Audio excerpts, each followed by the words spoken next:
असत्यमाथि सत्यको जित होस्। व्यक्ति, समाज र समग्र देशको हित होस्। समस्त दर्शक, विज्ञापनदाता एवं शुभेच्छुकहरूमा विजयादशमी 2079 को अवसरमा हार्दिक मङ्गलमय शुभकामना। नेपाल ब्रोडकास्टिङ च्यानल परिवार।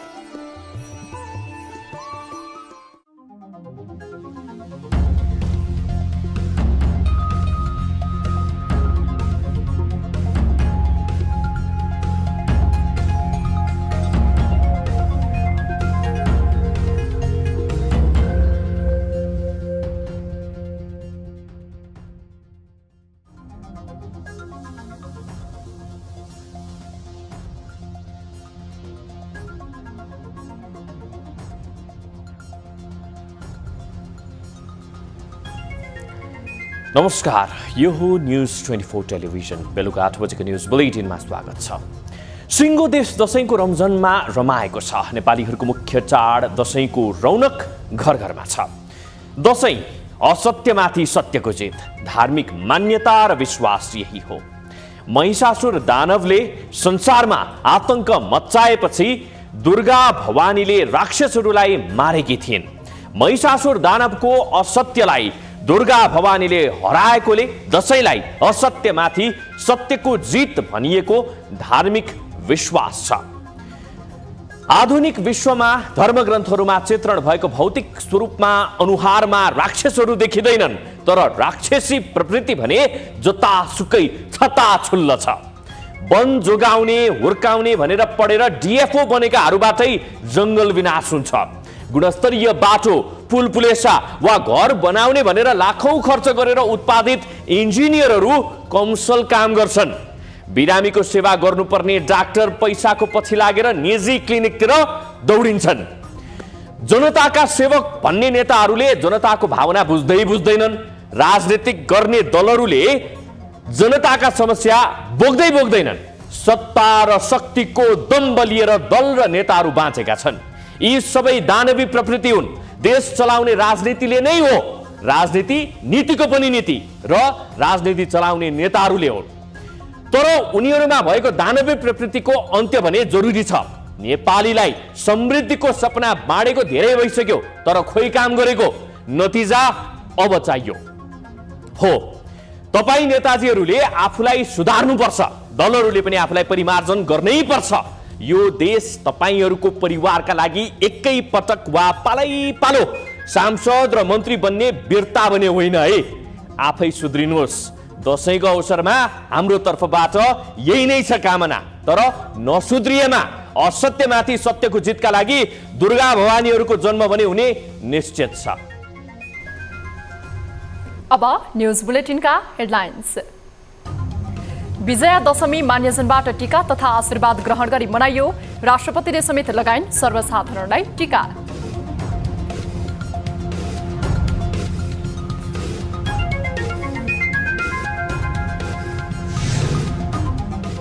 दशैंलाई देखावटी, खर्चिलो र भड्किलो नबनाउन उपराष्ट्रपति नन्दबहादुर पुनको आग्रह।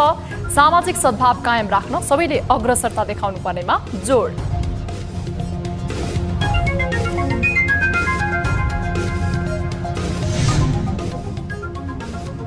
सत्ता गठबन्धनमा भागभण्डा मिलाउनै सकस दिनहुँ बैठक र छलफल। आफ्नो पार्टीलाई चेपुवामा पारेको भन्दै जसपा अध्यक्ष यादवले गरे असन्तुष्टि व्यक्त।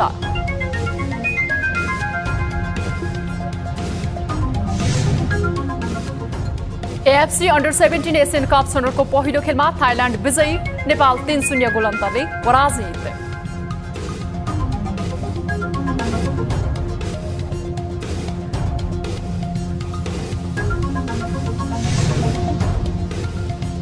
र डेनमार्कमा आगामी नोभेम्बर 1 मा आम निर्वाचन गर्ने तयारी। ग्रिनल्यान्ड र फारो टापुका विदेशी सांसदहरूको समर्थन बिना कुनै पनि सम्मको बहुमत नपुग्ने।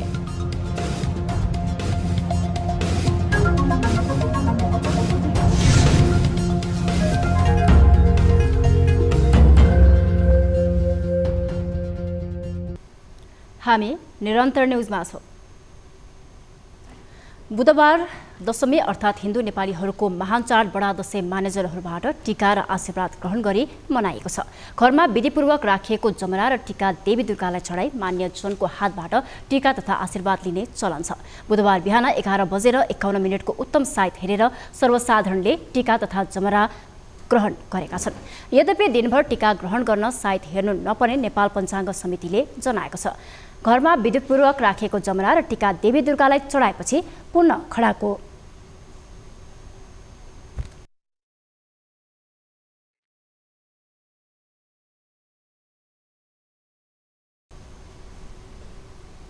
देवी दुर्गालाई चढाएपछि पूर्ण घडाको जलले अभिषेक गरी आफ्ना मान्यजनबाट नवदुर्गा भवानीको प्रसाद टीका र जमरा लगाउने प्रचलन छ। आजको दिन परिवारमा आफूभन्दा ठूलाबडा मान्यजनबाट नवदुर्गा भवानीको प्रसादको रूपमा रातो टीका जमरा तथा प्रसाद थापी यस ऐश्वर्य तथा दीर्घायु प्राप्त होस् भनी आशीर्वाद लिने गरिन्छ। विजया दशमीलाई एकता भातृत्व र प्रेमको रूपमा लिने गरेका कारण पनि सबै आफन्तजन एकै स्थानमा भेला भएर टीका लगाउने प्रचलन छ। मान्यजनको हातबाट दशैंको टीका लगाउन देश विदेशबाट समेत मानिस आफ्नो गाउँघरमा पुग्ने गर्दछन्। कतिपय स्थानमा कोजाग्रत पूर्णिमासम्म पनि टीका लगाउने चलन छ। विजया दशमीका दिन आफ्ना मान्यजनबाट टीका ग्रहण गर्दा अन्य फूलको सट्टा घटस्थापनाको दिन पूजा कोठामा राखिएको समृद्धिको प्रतीक पहिलो जमरा प्रयोग गरिन्छ। असत्यमाथि सत्य र असुरी शक्तिमाथि दैवी शक्ति विजय भएको खुसियालीमा दशैं मनाउने चलन चलेको पौराणिक मान्यता छ। राष्ट्रपति विद्यादेवी भण्डारीले दशैंमा सर्वसाधारणलाई टीका लगाएकी छिन्। राष्ट्रपति भण्डारीले दिउँसो 2 बजेदेखि 3 बजेसम्म विशिष्ट व्यक्तिलाई टीका लगाइन् भने 3 बजेदेखि 5 बजेसम्म सर्वसाधारणलाई टीका लगाइदिएकी हुन्। राष्ट्रपति भण्डारीले मंगलबार शक्तिपीठको दर्शनसँगै 9 जना कन्याहरूलाई शीतल निवासमा बोलाएर वैदिक विधि अनुसार नेपाल बाल मन्दिरमा टीका दक्षिणासहित नवदुर्गा देवीको पूजा आराधना गरेकी थिइन्। यसैबीच पूर्व राजा ज्ञानेन्द्र शाहले भने डेंगी संक्रमण बढेको भन्दै दशैंमा सर्वसाधारणलाई टीका नलगाउने भएका छन्।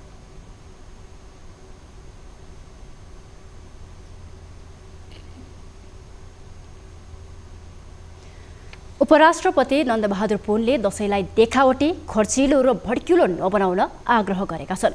बडा दशैं 2079 को शुभकामना दिँदै उनले आज यस्तो आग्रह गरेका हुन्। उनले दशैंले नेपालीहरूका बीच आपसी सद्भाव सहिष्णुता भाइचारा अभिवृद्धि गर्दै देशलाई समृद्ध बनाउन ऊर्जा प्रदान गर्ने विश्वास समेत व्यक्त गरेका छन्। दशैंले देशको सार्वभौमिकता स्वाधीनता भौगोलिक अखण्डता र नेपाली जनताको स्वतन्त्रतालाई अझै बलियो बनाउने उनको विश्वास छ। नेपालीहरू धर्म संस्कार संस्कृति परम्परा र मूल्य मान्यतालाई अत्यन्त धनी रहेकाले बहुजातीय बहुभाषिक बहुधार्मिक बहुसांस्कृतिक र भौगोलिक विविधता युक्त धर्मनिरपेक्ष राष्ट्रमा मनाइने सबै खाले चाडपर्वले आपसी सद्भाव सहिष्णुता भाइचारा र राष्ट्रिय एकतालाई प्रवर्धन गर्दै आएको उनको भनाइ छ। यसैगरी उनले सार्वभौम नेपाली जनताको महान उत्सवको रूपमा प्रतिनिधि सभा र प्रदेश सभाको निर्वाचन हुन लागेको र संविधान कार्यान्वयनकै महत्त्वपूर्ण पक्षको रूपमा रहेको प्रतिनिधि सभा र प्रदेश सभाको निर्वाचनमा सहभागिता जनाउन तथा सार्वभौम मताधिकार प्रयोग गर्न आग्रह समेत गरेका छन्।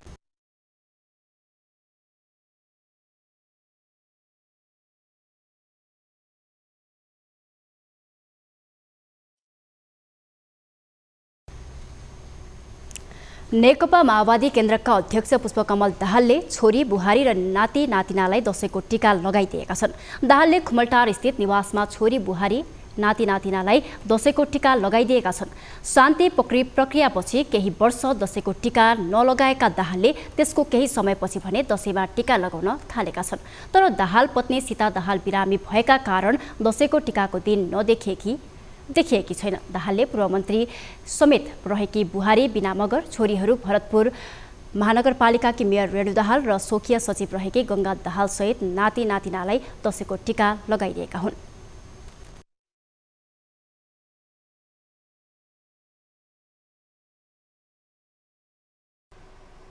हामी निरन्तर न्यूजमा छौं। नेकपा एमालेका अध्यक्ष केपी शर्मा ओली दम्पतिले राष्ट्रपति विद्यादेवी भण्डारीबाट दशैंको टीका लगाएका छन्। झापाको दमक स्थित निवासमा 91 वर्षीय पिता मोहन प्रसाद र ठुलियामा हरिमाया ओलीबाट दशैंको साइतमै टीका ग्रहण गरेर सर्वसाधारणलाई समेत ओलीले टीका लगाइदिएका थिए। 3 दिनको झापा बसाएपछि बुधबार नै काठमाडौँ फर्किएका ओली पत्नीसहित राष्ट्रपति निवास पुगेर टीका ग्रहण गरेका हुन्। राष्ट्रपति भण्डारीले ओली र उनकी धर्मपत्नी राधिका साक्यलाई टीका लगाइदिएकी छन्। राष्ट्रपति भण्डारीले बुधबार उच्च पदस्थ तथा सर्वसाधारण लगायतलाई पनि दशैंको टीका लगाइदिएकी छन्। निलम्बित प्रधान न्यायाधीश चोलेन्द्र शमशेर जबराले राष्ट्रपति विद्यादेवी भण्डारीको हातबाट दशैंको टीका लगाएका छन्। सरकारी निवासमै अघोषित थुनामा रहेका जबराले बुधबार दशैंको अवसरमा राष्ट्रपति भण्डारीबाट टीका जमरा ग्रहण गरेका हुन्। असोज 3 गते संविधान दिवसको दिनमा राष्ट्रपति निवासमा प्रवेश गर्न नपाएका जबराले दशैंको टीका भने राष्ट्रपति निवासमै पुगेर ग्रहण गरेका छन्। यस्तै सर्वोच्च अदालतका कायम मुकायम प्रधान न्यायाधीश हरिकृष्ण कार्कीले पनि राष्ट्रपतिबाट दशैंको टीका ग्रहण गरेका छन्। संसदको कार्यकाल सकिएपछि सर्वोच्च जाने प्रयास गरेका जबरालाई सरकारले सरकारी निवासबाट बाहिर निस्कन नदिएर बन्धक बनाएको आरोप लागेको थियो भने जबराको पक्ष विपक्षमा प्रदर्शन सहित आन्दोलन समेत भएका थिए। यता 5 दलीय सत्ता गठबन्धनले जबराको सर्वोच्च प्रवेश कानून विपरीत भन्दै आएको छ भने प्रमुख प्रतिपक्षी दल नेकपा एमाले जबरा नियमित काममा फर्किन सक्ने बताउँदै आएको छ।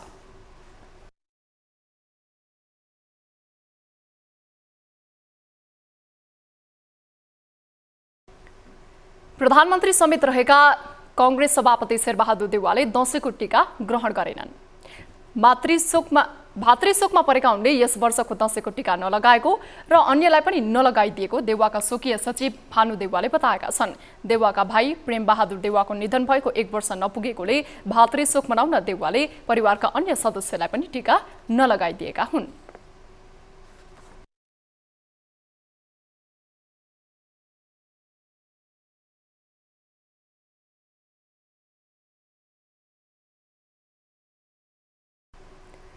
राष्ट्रपति विद्यादेवी भण्डारीले विजयादशमीको अवसरमा आफ्नी आमाको हातबाट टीका ग्रहण गरेकी छन्। राष्ट्रपति भण्डारीले आमा मिथिला पाण्डेका हातबाट बिहान 11:51 शुभ साइतमा टीका ग्रहण गरेकी हुन्।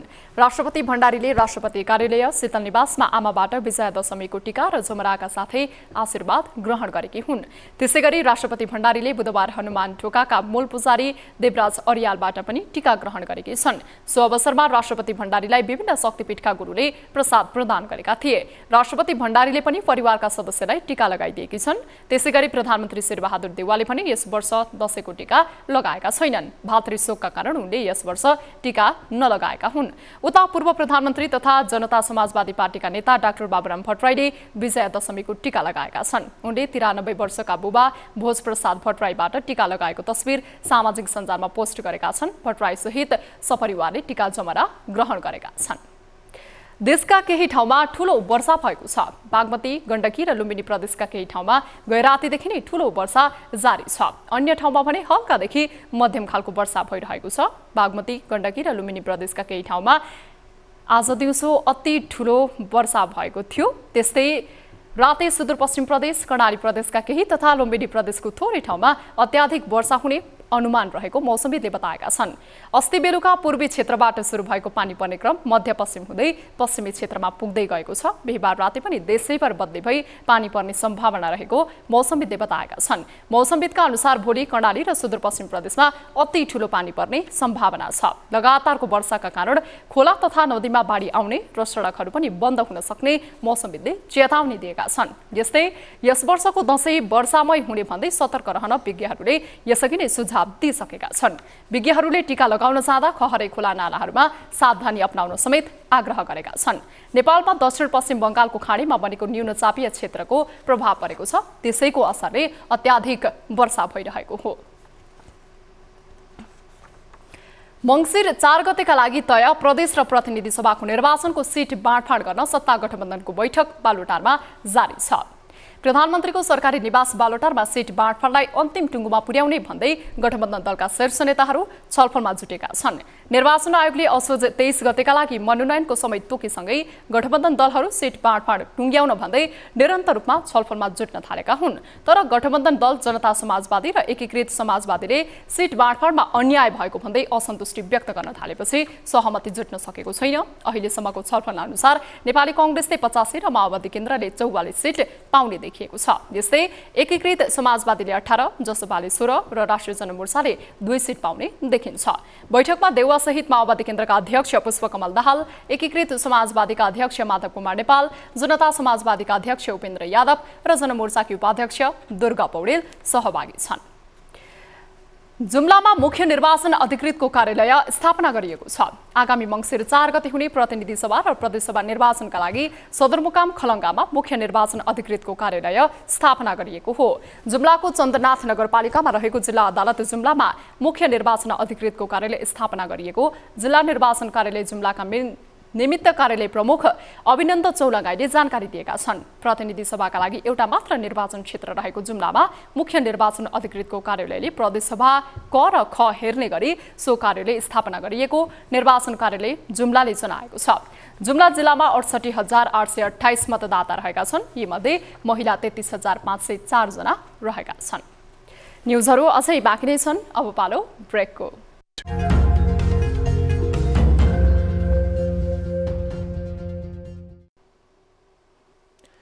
हामी निरन्तर न्युजमा छौँ। मिठो खाएर रमाउँदै मनाउने पर्व दशैँमा कामलाई प्राथमिकतामा राखिनुपर्ने पेशागत समूहमा रहेकालाई दशैँको रमाइलो भन्दा जिम्मेवारी लिनै बाध्य छ। दशैँ घर परिवारसँग मिलेर दुःख सुख मनाउने पर्व। देश र जनताको हितमा काम गर्न लागि पर्ने सुरक्षाकर्मी, स्वास्थ्यकर्मी, सञ्चारकर्मी सहितका सेवा क्षेत्रमा काम गर्नेलाई दशैँले छोएन। आफ्नो परिवारबाट टाढै रहेर उत्साहको पर्व दशैँको रौनकमा पनि उनीहरू आफ्नो कार्य कक्षमा खटे। यो वर्ष कसलाई छोएन त दशैँले। एक रिपोर्ट। सशस्त्र प्रहरी बलका इन्स्पेक्टर दीपक कोइरालाले लेखेको यो गीतले फौजीको चाड कस्तो हुन्छ भन्ने कुरा दर्शाउँछ। जब चाडपर्व आउँछ फौजीको सङ्गीत सारथी बन्छ यो गीत। वर्षेनी दशैँको सुरुवातसँगै फौजीको मोबाइलमा र उनीहरूको परिवारले हेर्ने सुन्ने यो गीत टेलिभिजन र रेडियोमा पनि हरेक वर्ष बारम्बार यही गीत बज्छ। यसपालि त यस्तै भइगयो, अर्को साल आउला, सबैजना मिलिजुली दशैँ मनाउला। राष्ट्र सेवक छोरो तिम्रो मान्दैन है हार, कर्तव्य नै हाम्रो दशैँ कर्तव्य तिहार। वर्ष दिनमा आउने नेपालीहरूको महान चाड दशैँमा आफ्नो सन्तान घर फर्कन्छन् भन्ने आशा कुन बुबा आमाको नहुँदो हो। तर फौजीका लागि भने यो अवसर बिरालै जुड्छ। दशैँमा आफ्नो आमा बुबा र आफूभन्दा ठुलाको हातबाट टीका थाप्न नपाउँदा धेरै भकानिन्छन् पनि। तर आफ्नो कर्तव्यको अगाडि फौजी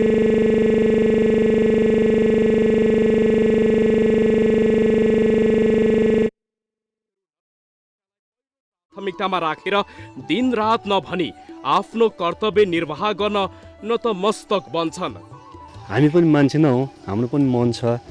अब घरमा बुवा मम्मी हुनुहुन्छ, छोराछोरी छन्, बालबच्चाहरू छन्, परिवार छन् सबैको। अब यो बेलामा हामीले चाहिँ आफ्नो परिवारलाई सम्झाएर आफ्नो चाहिँ नि प्रमुख दायित्व जुन शान्ति सुरक्षाको कुरो छ त्यसको लागि चाहिँ हामी अहम दिनरात नहुनेकन खटिनुपर्ने कारणले गर्दाखेरि हामी यसैलाई चाहिँ बढी फोकस गरेर खटिरहेका हुन्छौँ। अब यो सङ्गठन जागिर खाइसकेपछि हाम्रो बिदा भन्ने निश्चितै हुँदैन। हरहमेसा ड्युटीमै खटेर रहनुपर्छ हामीलाई। यो नियमावली अनुसार पनि हामीलाई त्यति धेरै यो हाम्रो प्रोफेसनल त्यो फ्यासिलिटी हो बिदा पाउनु भन्ने कुरा। त्यो अनिवार्य जब पाउनुपर्छ भन्ने त हुँदैन। जस हामीले अहिले चाहिँ मेरो टिका पनि थिएन, साथीहरू मिलाएर गर्ने। आम नागरिक चाड पर्वको वातावरणमा झुमिरहेका बेला प्रहरी भने देशको पहरेदार बनेर कार्यक्षेत्रमा खटिनुपर्छ। उनीहरूलाई न परिवारलाई सम्झने फुर्सद मिल्छ न चाड पर्वमा रमाउने समय नै। आफ्नो जिम्मेवारी पूरा गर्ने दायित्वबाट पन्छन मिल्दैन। उनीहरूले नै जिम्मेवारी पूरा गर्दा हामी शान्तिसँग पर्व मनाउन पाउँछौँ। पर्वमा आफूलाई बिदा नमिले पनि नेपालीले सुखद रूपमा पर्व मनाउने गरी सुरक्षा दिने काममा खुसी हुन्छन् सुरक्षाकर्मी। हैन। अब दसैँ अब पहिले हो मैले जागिर नखाँदै पहिले मैले चाहिँ दसैँको अनुभव चाहिँ सानैमा गरियो। अहिले म जब जान्ने भएँ जब म आफ्नो जागिरप्रति मलाई लाग्यो आस्था लाग्यो अनि त्यसपछि मात्रै मलाई अनुभव नै छैन, मलाई तिहारको मात्रै अनुभव छ। मन त अलिक खिन्न भइहाल्छ, पालैसँग त तिहारमा जान पाइहालिन्छ, त्यही चित्त बुझाउँछ। तिहार र दसैँ फेरि फरक हो नि, अर्कोचोटि आइहाल्छ, फेरि आउँछ, 1 वर्ष कुर्नु पर्यो। पालैसँग साथीहरूले बनाउँदा आफू नि बना जस्तै हो। दसैँ पनि प्रायः जाने टोली गइसकेको छ। अब तिहारमा उनीहरू रमाएर आउनु नि हामी नै रमाएको जस्तो हो नि त। जुन साथीहरू रमाएर आउँछ उनीहरूले अब तिहारमा सिफ्ट ड्युटी गर्छ, अब हामी तिहारमा जान्छौँ नि त, अनि हामी रमाउने हो नि त। उनीहरू जस्तै धेरैको अवस्था त्यस्तै छ। सुरक्षा कर्मीको जस्तै दैनिकी हुन्छ स्वास्थ्य कर्मीको पनि। हेर्नुहोस्, हस्पिटल भनेको एउटा सर्भिस सेक्टर हो। यहाँ चाहिँ नि खास बिदा भन्ने चाहिँ नि हुँदैन, तर हामीले त्यसलाई चाहिँ नि मिलाएका हुन्छौँ।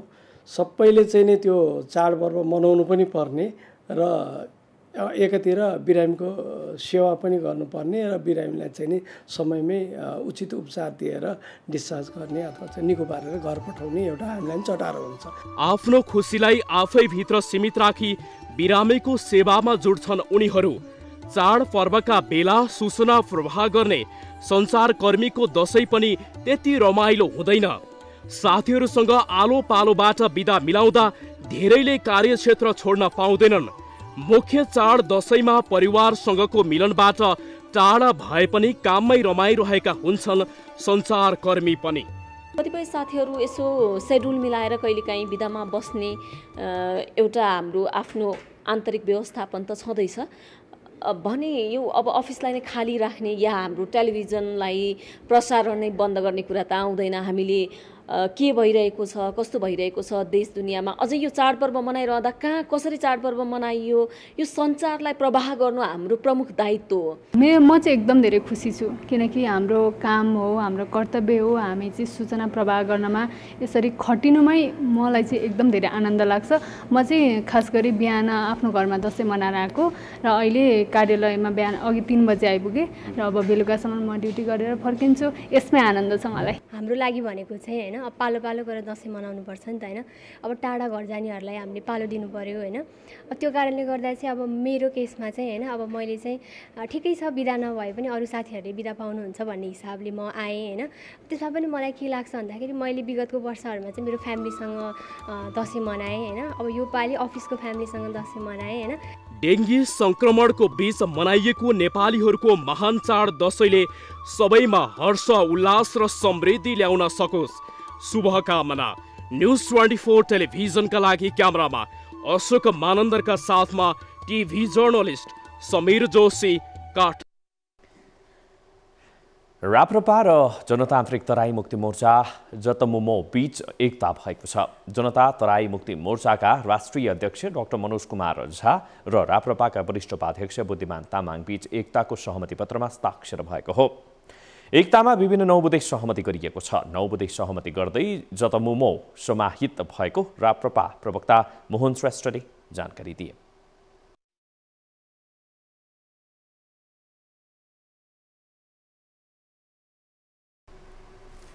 हामी निरन्तर न्युजमा छौं। हरेक वर्ष दसैँको मुखमा राष्ट्र ब्याङ्कले नयाँ नोट छाप्ने गरेको छ। सर्वसाधारणले पनि दसैँका लागि नोट सटही र नयाँ नोटको प्रयोग खुबै गर्ने गरेका छन्। यसैको छेको पारेर राष्ट्र ब्याङ्कले पनि नयाँ नोट सटहीको व्यवस्था मिलाउँदै आएको छ। तर नयाँ नोटका लागि सरकारले अरबौं रकम खर्चिँदा राज्यलाई विदेशी मुद्राको व्ययभार भने पर्ने गरेको छ। अझ पुरानो नोटलाई राष्ट्र ब्याङ्कले धुल्लाएर विक्रेटमा परिणत गर्दा राज्यलाई व्ययभार थपिने गरेको छ। नयाँ नोट छपाईले मुद्रा सञ्चेतीमा कमी आएको छ भने राज्यमा अनावश्यक खर्च बढाएको छ। एक रिपोर्ट।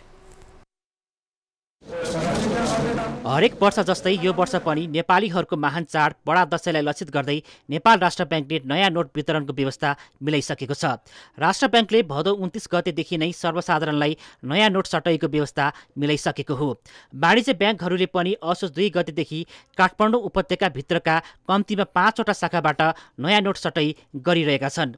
दशैंका लागि हरेक वर्ष नयाँ नोट छपाई गरिएको छ, जसका कारण राज्यलाई थप व्ययभार परिरहेको छ। गएको 3 वर्षमा मात्रै राष्ट्र ब्याङ्कले 2 खर्ब 35 अर्ब बराबरको नयाँ नोट बजारमा पठाएको छ। सोही अवधिमा 6 खर्ब 29 अर्ब बराबरको पुरानो नोट धुल्याउने काम समेत भएको छ। पुरानोलाई धुल्याएर ब्रिकेट बनाउँदा राज्यलाई थप बिहेभार पर्ने गरेको छ। यो बिहेभार भनी विदेशी मुद्रामा गणना हुँदै आएको छ। पछिल्लो 3 वर्षमा नेपाल राष्ट्र ब्याङ्कबाट 235 अरब बराबरको नयाँ नोट बजारमा गइसकेका छ। त्यसै गरी पछिल्लो 3 वर्षमा नेपाल राष्ट्र ब्याङ्कबाट 629 अरब बराबरको नोटहरू धुल्याउने कार्य सम्पन्न भएको छ। ब्याङ्कले स्वीकृत गुरु योजना तथा वार्षिक योजना अन्तर्गत जम्मा 7 दरका नोटहरू छपाई गर्दै आएको छ। चालु छपाई चक्रमा विभिन्न दरका नोटहरूको प्रतिथान 1 रुपैयाँ 40 पैसादेखि 4 रुपैयाँ 68 पैसासम्म छपाई खर्च लाग्ने गरेको छ। दशैंलाई लक्षित गरी राष्ट्र ब्याङ्कले बजारमा नयाँ नोट पठाउने गरेको छ। यसपटक 7 दरका नोट छपाई गरी बजारमा पठाइएको हो। प्रत्येक 1500 को नोट छपाई गर्दा लागत 4 रुपियाँसम्म पर्न आउने गरेको छ। साना दरको नोट छपाई गर्दा 2 रुपियाँसम्मको खर्च आउने गरेको छ। प्रत्येक वर्ष नयाँ नोट छपाईमा 1 अर्ब रुपियाँ खर्च आउने गरेको छ। मुलुकको छपाई गर्ने प्रविधि नभएकाले विदेश लैजानुपर्ने बाध्यता छ। अन्तत छपाईको खर्च विदेशी मुद्रामा आउने गरेको छ। नयाँ नोट छपाईबाट विदेशी मुद्राको सञ्चितमा कमी आउने गरेको छ भनी मुलुकमा अनावश्यक खर्च बढाएको छ। हरेक वर्ष अर्ब रुपियाँ जाने 20 वर्षमा त 20 अर्ब जाने भयो। त्यस कारणले गर्दा योलाई त राष्ट्रलाई त घाटा छ नि। त्यो घाटा अन्तिममा कहाँ पुग्छ भन्दा तपाईँ हाम्रो लाई आइपुग्छ हैन। त्यसले अर्थतन्त्रलाई महँगो बनाइदिइराखेको हुन्छ। तपाईँले पाउनै पर्ने ब्याङ्कबाट पाउनु पर्ने पैसा कम पाइराखेको हुन्छ। ब्याङ्कको लागत बढिराखेको हुन्छ। यो विविध पक्षबाट हेर्ने हो भने अर्थतन्त्रलाई त प्रभाव नकारात्मक प्रभाव पर्छ, घाटा छ यसबाट। राष्ट्र ब्याङ्कले चाडबाडलाई लक्षित गरी नयाँ नोट छपाई गरी बजारमा पठाउने गरेको छ। नोट छपाई गर्दा अरबौंको अनावश्यक खर्च मुलुकले बेहोरिरहेको छ। यसले गर्दा विदेशी मुद्राको सञ्चितमा गिरावट आइरहेको छ भनी अन्य पूर्वाधार निर्माणलाई चाहिने रकम छपाईमा खर्च भइरहेको छ। नयाँ नोट छपाई एवं पुरानोलाई व्यवस्थापन गर्दा राज्यले खर्चमा दोहोरो बिहेभार खेपिरहेको छ। यो समस्यालाई हल गर्नको लागि मुलुक विद्युतीय कारोबारको पद्धतिमा जानु बाहेक विकल्प नरहेको तर्क छ। नोटलाई जोगाउने अन्य उपायको खोजी आवश्यक रहेको छ। भौतिक भुक्तानी प्रणालीलाई हटाएर नोट जोगाउने विधिको जानकारी सर्वसाधारणलाई दिए राज्यको अरबौंको रकम जोगिनेमा दुई मत छैन। चाडबाडमा समेत विद्युतीय भुक्तानीलाई प्रोत्साहन गर्न सकेमा राज्यको थप व्ययभार जोगिने थियो। न्युज 24 टेलिभिजनका लागि क्यामेरामा कान्छा डङ्गोलका साथमा टिभी जर्नलिस्ट रबिन ठकुरी, काठमाडौँ। बडादशैंको टीकाको दिन 10 जनामा कोरोना संक्रमण पुष्टि भएको छ। स्वास्थ्य तथा जनसङ्ख्या मन्त्रालयका अनुसार पछिल्लो 24 घण्टामा देशभर 978 जनामा परीक्षण गर्दा 10 जनामा कोरोना संक्रमण पुष्टि भएको हो। यसैगरी आज 76 जना संक्रमण मुक्त भएका छन्। हाल देशभर 732 जना सक्रिय संक्रमित रहेका छन्। यसैगरी देशभर 31,103 जना डेंगू संक्रमित रहेका छन्। दशैंको बेला विद्युतको माग घट्दा दैनिक करिब 800 मेगावाट विद्युत खेर गइरहेको छ। दशैंमा सबै उद्योग कल कारखाना बन्द र निरन्तर पानी पर्दा चिसो बढ्दा देशभित्र विद्युतको माग घटेको छ। तर नेपाल विद्युत प्राधिकरण र निजी क्षेत्रका विद्युत गृहबाट पूर्ण क्षमतामा विद्युत उत्पादन हुने भएकोले दैनिक करिब 800 मेगावाटको विद्युत खेर गइरहेको हो। प्राधिकरणका अनुसार राति दैनिक 700 देखि 800 मेगावाटसम्म र दिउँसो 400 देखि 500 मेगावाट विद्युत खेर गइरहेको छ। प्राधिकरणले दैनिक रूपमा करिब 400 मेगावाट विद्युत भारतमा बिक्री गरिरहेको छ। नेपाल विद्युत प्राधिकरणले देशभित्र खपत गरी अतिरिक्त भएको वर्षायामको थप 212 मेगावाट विद्युत इन्डियन एनर्जी एक्सचेन्ज लिमिटेडको डे अहेड बजारमा प्रतिस्पर्धा मार्फत बिक्रीका लागि प्रस्ताव गरेको छ। तर भारतीय पक्षबाट अनुमति नदिँदा विद्युत खेर जाने अवस्था आएको बताइएको छ। प्राधिकरणले सुरुमा 42 मेगावाटको मिस्त्री खोला, 24.2 मेगावाटको लिखु खोला ए, 23.5 मेगावाटको सोलु खोला, 22.1 मेगावाटको चिलिमेको विद्युत गृहबाट उत्पादित 111.8 मेगावाट विद्युत निर्यातको प्रस्ताव स्वीकृतिका लागि पेश गरेको थियो। अब बिजनेस न्यूज।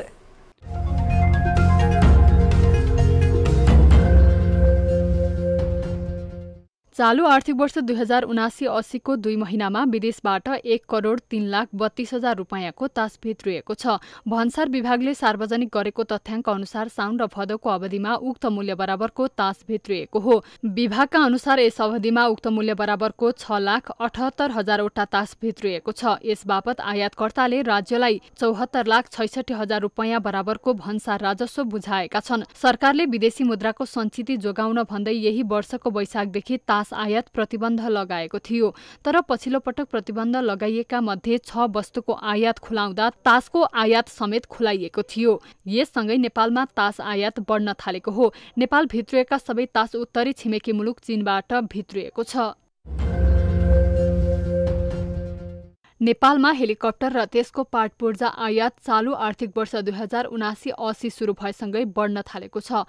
भन्सार विभागको तथ्याङ्क अनुसार भदौ मसान्तसम्म यस्ता वस्तु आयातका लागि 1,71,29,00,000 रुपैयाँ विदेशिएको छ। पछिल्लो समय कोरोना भाइरसको महामारी कम हुँदै जाँदा वायु सेवा कम्पनीहरूले जहाज थप गर्ने क्रम समेत सुरु गरेका छन्। यति एयरलाइन्सले हालै मात्र 1 जहाज भित्राएको छ। आर्थिक वर्ष 2078-79 भने वर्षभर नै यस्ता वस्तुको आयातमा 6,16,34,00,000 रुपैयाँ विदेशिएको थियो। नेपालीहरूको महान चाड दशैंलाई हरेक वर्ष बजारले नयाँ रौनकता सहित स्वागत गरेको छ। कोरोना महामारीले अघिल्लो 2 वर्ष सुनसान बनेका यहाँका बजार क्षेत्रमा यस वर्ष भने पुनः वस्तु वा सेवा खरिद बिक्री गर्नेको भीडभाड दोहोरिएको छ। दशैंले छोपिएको यति बेला मध्य प्रदेशको राजधानी जनकपुर धामको बजार सहित देशभरिकै बजारमा हरेक वर्ष झैं चहल पहल बढेको छ।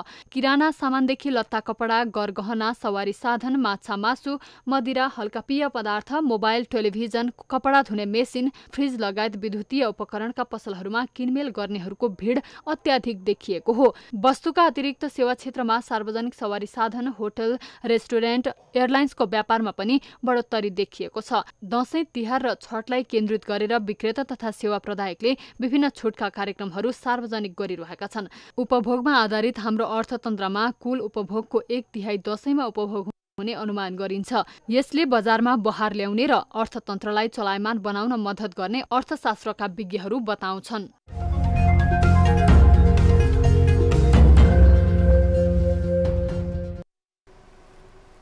न्युजहरू अझै बाँकी नै छन्, अब पालो ब्रेकको।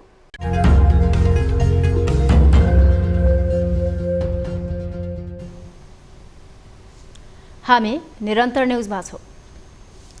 अब स्पोर्ट्स न्युज।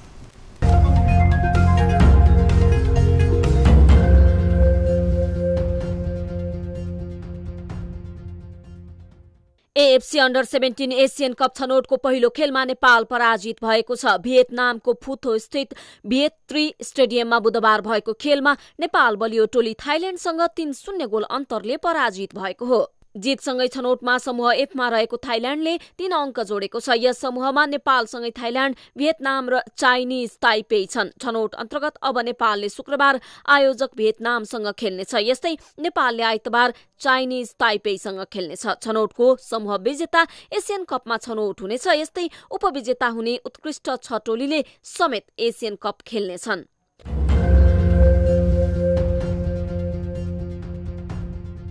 अब वेदर अपडेट।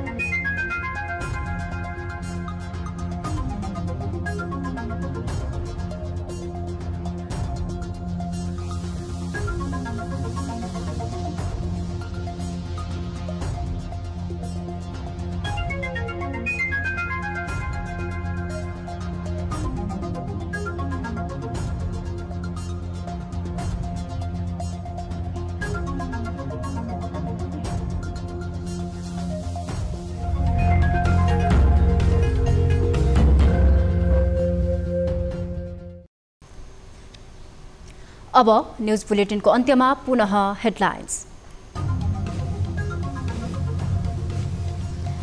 दशैंलाई देखावटी, खर्चिलो र भड्किलो नबनाउन उपराष्ट्रपति नन्दबहादुर पुनको आग्रह। सामाजिक सद्भाव कायम राख्न सबैलाई अग्रसरता देखाउनु पर्नेमा जोड।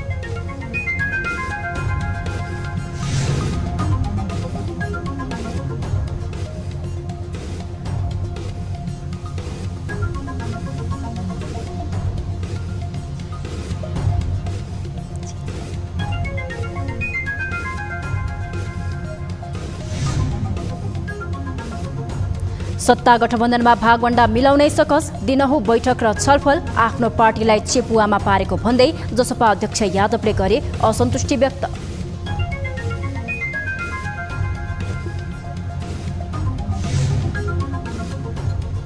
एएफसी अन्डर 17 एसियन कप छनौटको पहिलो खेलमा थाइल्यान्ड विजयी, नेपाल 3-0 गोल अन्तरले पराजित।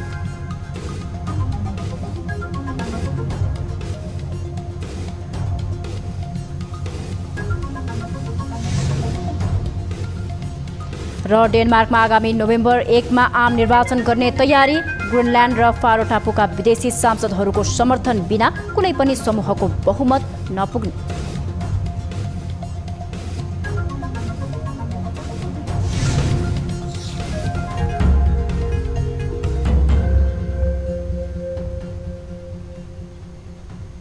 बेलुका 8 बजेको न्युज बुलेटिन अहिलेलाई यति नै। थप न्युजका लागि हाम्रो वेबसाइट www.news24nepal.com हेर्नुहोला। साथै हामीलाई फेसबुक, ट्विटर, युट्युबमा पनि फलो गर्न सक्नुहुनेछ। यस्तै मोबाइल, भाइबर र इमेलबाट 24 डेस्कमा समस्या र गुनासो गर्न सक्नुहुनेछ। अहिलेलाई बिदा दिनुहोस्, हामी निरन्तर न्युजमा छौँ। नमस्ते।